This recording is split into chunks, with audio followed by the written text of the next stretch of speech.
నమస్కారం. IC news దివిసేమ వార్తలకు స్వాగతం. నేటి వార్తల్లోని ముఖ్యాంశాలు.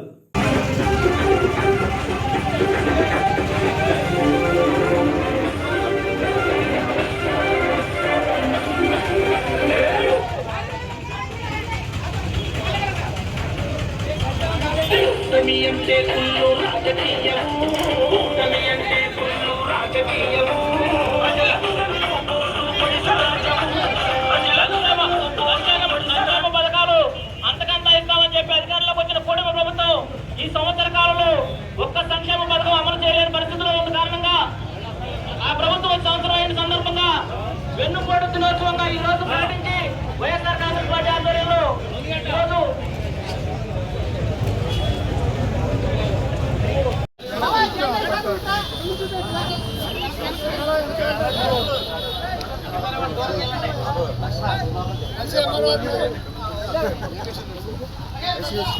जोहार వైఎస్ఆర్ జై జగన్ దేవి రాజ్యం విదేవి రాజ్యం దొంగరాజ్యం కోడి రాజ్యం దేవి రాజ్యం విదేవి రాజ్యం దొంగరాజ్యం కోడి రాజ్యం జోహార్ వైఎస్ఆర్ వద్దెల్లాలి జగన్మోహన్ రెడ్డి గారి నాయకత్వం వద్దెల్లాలి జగన్మోహన్ రెడ్డి గారి నాయకత్వం జోహార్ వైఎస్ఆర్ వద్దెల్లాలి సింహాద్రి రమేష్ బాబు గారి నాయకత్వం వద్దెల్లాలి సింహాద్రి రమేష్ బాబు గారి నాయకత్వం వద్దెల్లాలి సింహాద్రి వికాస్ బాబు గారి నాయకత్వం జై జగన్ జై జగన్ జై జగన్ విదేవి రాజ్యం విదేవి రాజ్యం దొంగల రాజ్యం దోపిడీ రాజ్యం విదేవి రాజ్యం విదేవి రాజ్యం దొంగల రాజ్యం దోపిడీ రాజ్యం వద్దెల్లాలి వైఎస్ఆర్ కాంగ్రెస్ పార్టీ వద్దెల్లాలి.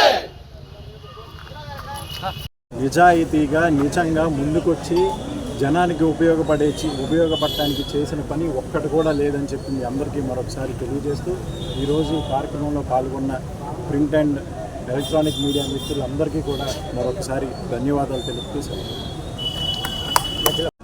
నమస్కారం.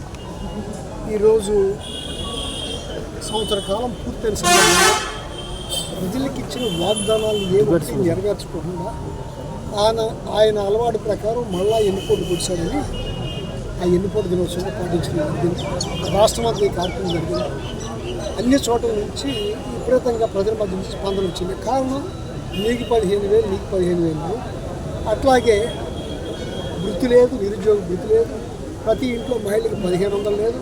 ఇట్లా చెప్పుకుంటా పోతే ఏ ఒక్క పథకం ఈ సంవత్సర కాలంలో ప్రజలకు ఇచ్చింది ఏమీ లేదు. స్కూల్స్ అంతకుముందు ఉన్న బ్రహ్మాండంగా నడిచే స్కూల్స్ మళ్ళీ పాత పద్ధతిలో మూతపడే పరిస్థితి వచ్చింది.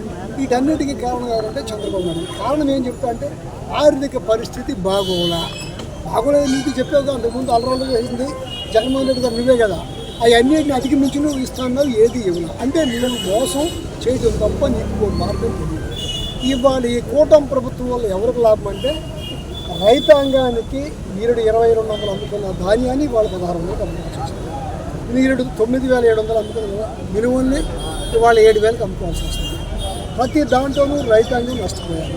ఇది ఎవరికి లాభమయ్యాయంటే నీతో పాటు ఆర్థికంగా బాగుంది నువ్వు చెప్పిన రాజధాని కాడ భూములు కొనుక్కున్న వాళ్ళకి భూములు ఉండడం తప్ప ఏ పేదవాడికి ఉపయోగపడే పని నువ్వు చేయలేకపోయావు. ఈ నియోజకవర్గానికి సంబంధించి కంపోస్ట్ యార్డ్, అట్లాగే ఎదురుమండి బ్రిడ్జ్ శాంక్షన్ అయి ఉన్నాయి. 109 కోట్లు శాంక్షన్ అయి ఉంది. దాన్ని టెండర్ పిలిచి పూర్తి చేయాల్సి, కంపోస్ట్ యార్డ్ పూర్తి చేయాల్సి, ప్రతి పనిలోనూ అట్లా కట్టిపెట్టు, ఎడ్లంక బ్రిడ్జ్ కట్టిస్తున్నాం, ఏది చేయాలి. ఇక ఏంటంటే మా ఆయాంలో శాంక్షన్ అయినవి శంకుస్థాపన చేసి పని జరిగే వాటిని చివరి ఫినిషింగ్ దశలో నేనే చేసాను చెప్పుకుంటాను. ఈ తప్ప నీ వల్ల ఏమీ కాదు. నువ్వు వల్ల ఇవాళ ఎక్కువ మంది నిన్ను తిట్టుకునే వాళ్ళు ఎవరంటే ఇతర పార్టీల కంటే నీ పార్టీ వాళ్ళే నిన్ను ఎక్కువ తిట్టుకునే పరిస్థితి. కారణం అంతా నీకేంటో తెలుసు. ఎవరన్నా నమస్కారం పెట్టి ఏదైనా పని చెప్పుకుంటారంటే నేను ఏదైనా చెప్పిన పని చేయవు, వినే పరిస్థితి లేదు. కోపంతో చూసి కేకలేసి రంకిలేసి వెళ్ళిపోవడం తప్ప నీకు మొదటి నుంచి అదే అలవాటు, ఆ అలవాట్లే కంటిన్యూ అవుతుంది. మళ్ళీ ఎన్నిపోటు ద్వారా ఎవరైనా ఉంటే నీకంటే పెద్ద ఎన్నిపోటు ద్వారా ఎవరు లేరు. బ్రాహ్మణ గారి అబ్బాయి సీటు తెలుగుదేశం సీట్ని ఖాళీ చేశారు.